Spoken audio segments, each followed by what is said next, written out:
Hello, everybody. It's Caleb. Now you are seeing my personal website. You are invited to check it. You know. Now let's search for the Phoenix framework because that's the purpose for this video, to install this framework on Windows 11. And here we are with the results. Let's click on the first link because it is the official website, and in here you can take a look. Peace of mind. It's quite friendly.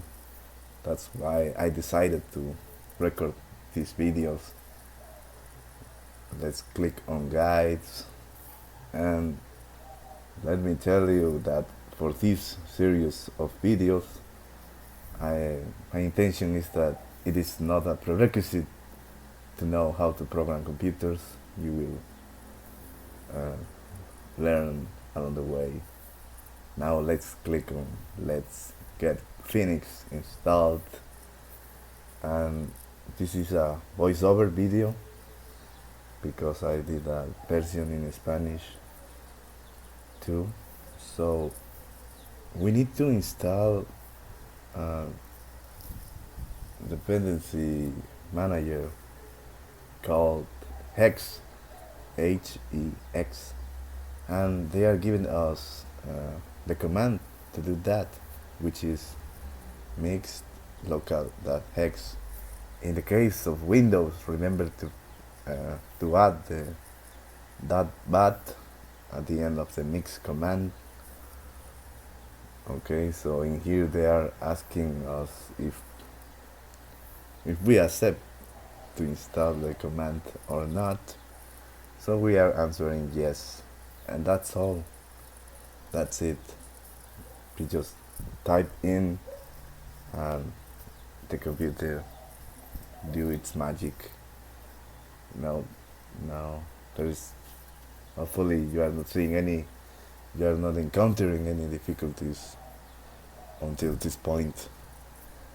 Now it is time actually to install the command to generate Phoenix applications, and for that purpose we are using the mix command once again, and they are providing in here the command.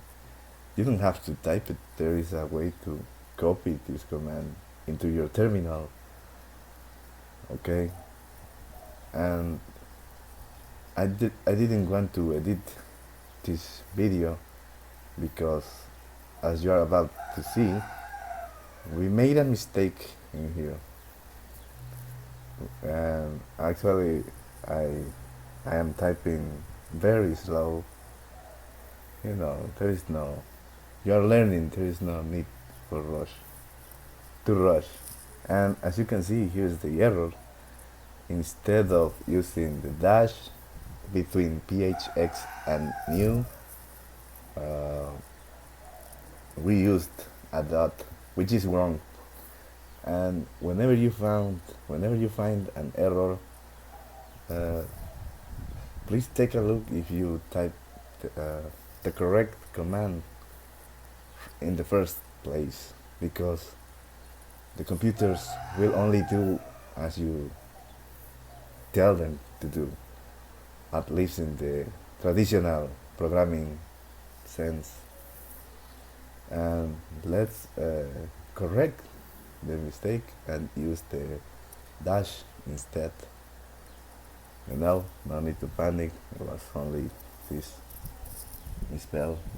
And again, it is showing us that it will install the version 1.7.11, and we need to answer yes.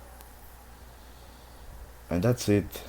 You are in your way to write web applications without too much hassle, and as you will see, you don't need a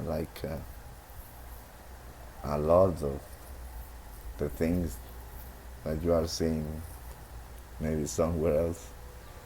It will be rather simple. We are not installing PostgreSQL because we are using SQLite.